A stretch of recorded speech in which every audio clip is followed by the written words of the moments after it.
Hey guys, welcome back to another video. Thanks so much for all your patience and support while I've been out covering the Paralympic Games in Paris. This is my hotel room, it's my day off. Spent this morning watching some tennis at Roland Garros, came back and I've got a little bit of time, so I thought I would pop on, do a quick video to keep things fresh on the channel, maybe keep, make sure you remember me and make sure that you're aware that I'm still here, but also to dissect what I think is quite a crucial point in Newcastle United's situation. They're at a bit of a crossroads that has happened with the transfer deadline. I've been quite vocal about it on Twitter. I thought I'd just come on and talk a little bit about it in the aftermath of their 2-1 victory over Tottenham Hotspur at St James's Park. And I think that is kind of crucial to a point of saying about Newcastle at the moment, that it's a reminder that even though they're not playing well and even though things aren't going as well as at Newcastle as maybe we'd like, they've still got lots of quality. The team is still fantastic, and they showed that today, despite not playing well, they have the quality to win it. They have the match winners in the squad, and that's going to stand them in good stead if everybody stays fit. But that's kind of where I want to pick this conversation up. The biggest disappointment is that yes, Newcastle didn't sign somebody, but everything was there. After 2 windows last summer where they looked ahead, and apart from Sandro Tonali, who was their here and now signing that they lost for a year, they gained him back now after his ban. And then Tino Livramento and Lewis Hall. Hall was made permanent this season.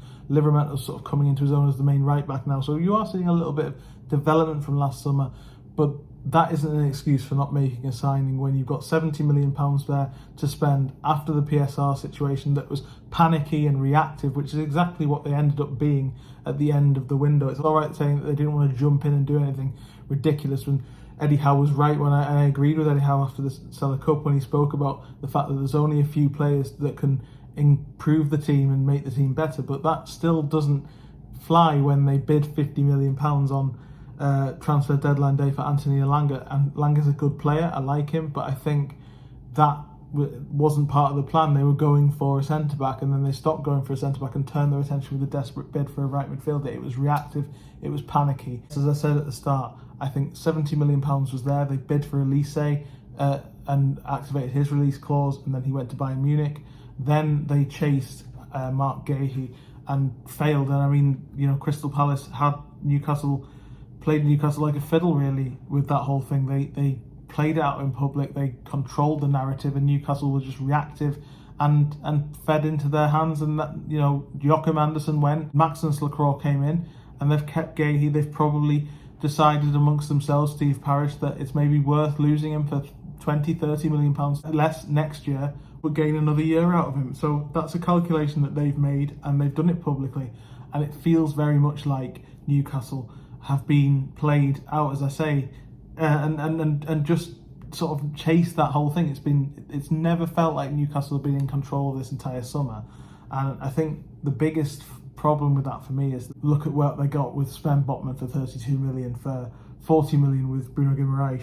There's plenty of players, and I've been through these in videos on my channel, looking at alternative options in defence, looking at alternative options at right midfield. They could have brought in 2 players for the price of Mark Guehi, and they didn't do that. The problem was that most of the players that they targeted were domestic players where there's no real value in the market, because Premier League clubs have enough money to do what Crystal Palace did to Newcastle. They should have looked elsewhere. They should have been creative, brave, and done what they did with Sven Botman, done what they did with Bruno Guimaraes, taken a chance on a player that was the right type of character. And there was plenty out there in Europe that could have instantly improved Newcastle United. You've said them in the comment section, I've said them in videos, and there wasn't enough of that. And I think ultimately, whether that's Darren Eales, whether that's Paul Mitchell coming in, and people said in the live chats and asked me that was it possible that Newcastle wouldn't sign a major player. I was absolutely certain that Newcastle would sign a major player this summer because Paul Mitchell came in, because he's got such a high reputation. I still believe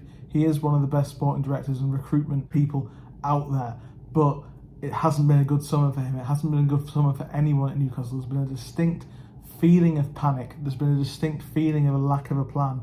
When Amanda Staveley and Mirdad Kadusi left, that was the end of that chapter. The new chapter has not got off to the right start. It really does feel like there's a lot of pressure on the next situation, and I agree that Eddie Howe said today that Newcastle might be able to spend a little bit more in the future because they've made a £22 million profit this summer. But it gave me Mike Ashley era vibes, the way that Darren Eales came out and said something at the start of the window that he was instantly going to be held to the spend to the maximum, the £70 million there, which was enough to break the transfer record, certainly enough to make at least, as I say, one player signing to make a big difference to the team, at very least. I think two, and as I said, I think we all discussed what type of window we wanted this summer because Newcastle were in a difficult position without European football. We knew that their key players, Bruno, Isak, Gordon, were going to be wanted by other clubs.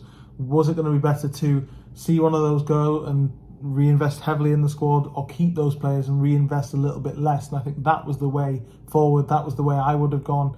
And there was, as I say, there's enough players out there available for around 30-35 million, as I've said, that would have made a big difference at both positions. But if you're not going to go down that route, one for £70 million, it cannot be that Mark Guehi is the only player. And it wasn't the only player. Newcastle did try, as Eddie Howe said, to buy other players as well. But Mark Guehi was too public, and the whole situation ended up going out of Newcastle's hands and going out of Newcastle's control. They were never in control of that situation in the end.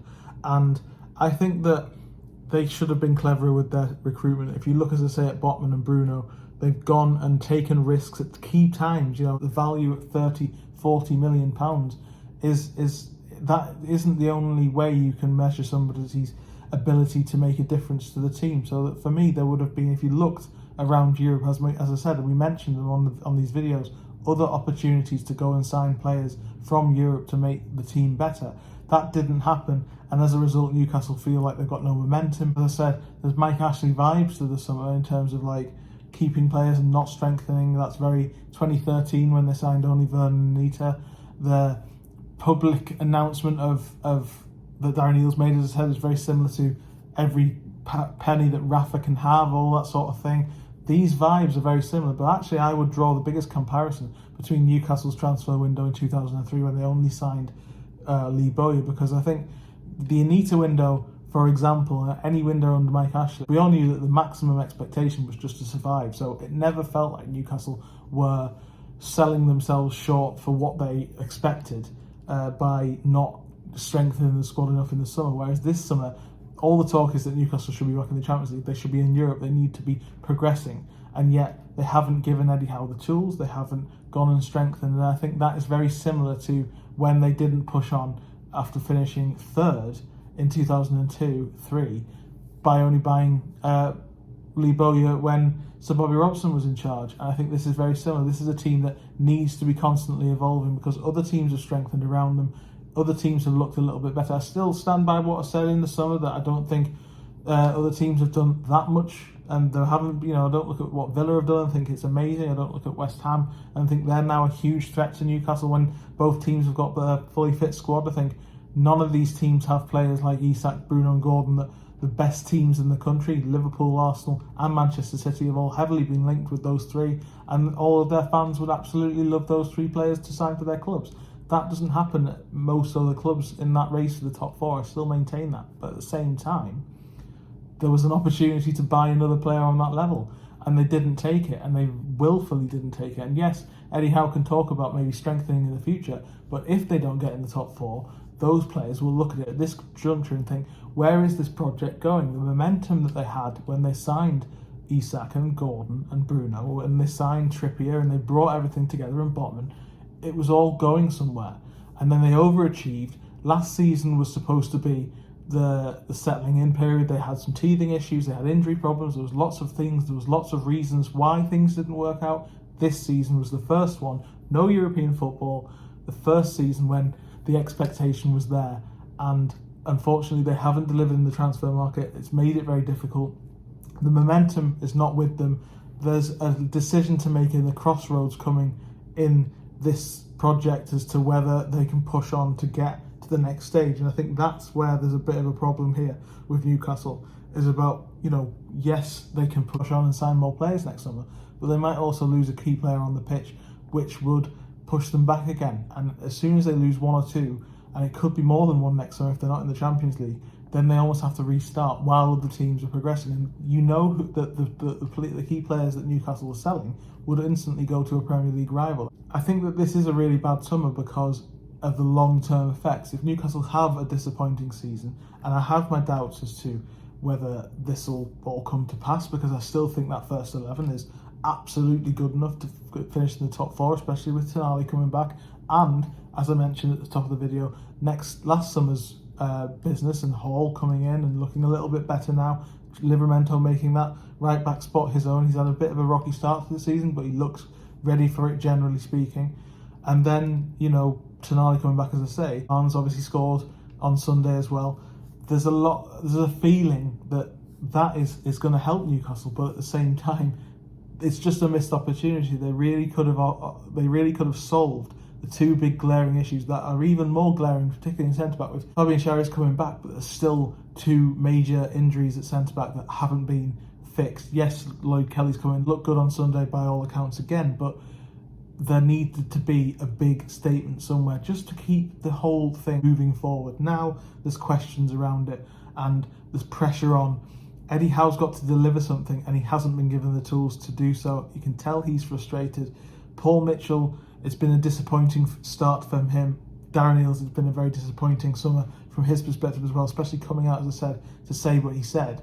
There needed to be more of an answer to where they go next. And I think, as I say, what happens with Newcastle this season, it could be a very good season. That first 11 is definitely good enough, but they need that first 11 to stick together. Willock is already injured. Botman's out till January. That's already falling apart a little bit.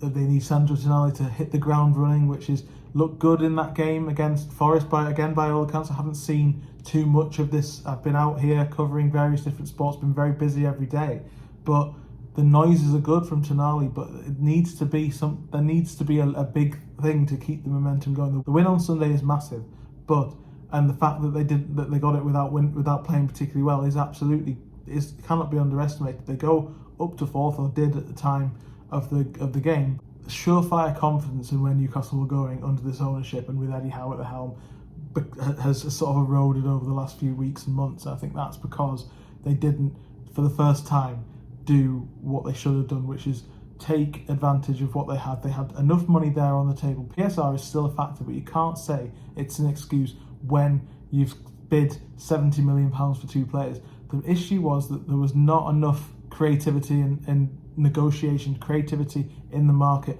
They allowed Crystal Palace to bully them and push them around, and they ultimately came up short. I agree, as I say, that there is a smaller pool of player, but there is still enough out there if you're clever enough to sign them. If you look at what other clubs have been able to do, that's what Newcastle should have been doing as well. Thanks very much for joining me on this video, guys. Just a quick one. When I'm back, which will be on the 10th of September, I'll put a video out with a little bit of an update because there is some very exciting news that I've got to share with you once I'm back. But thanks so much for joining me. Like, share and subscribe, and I'll see you next time.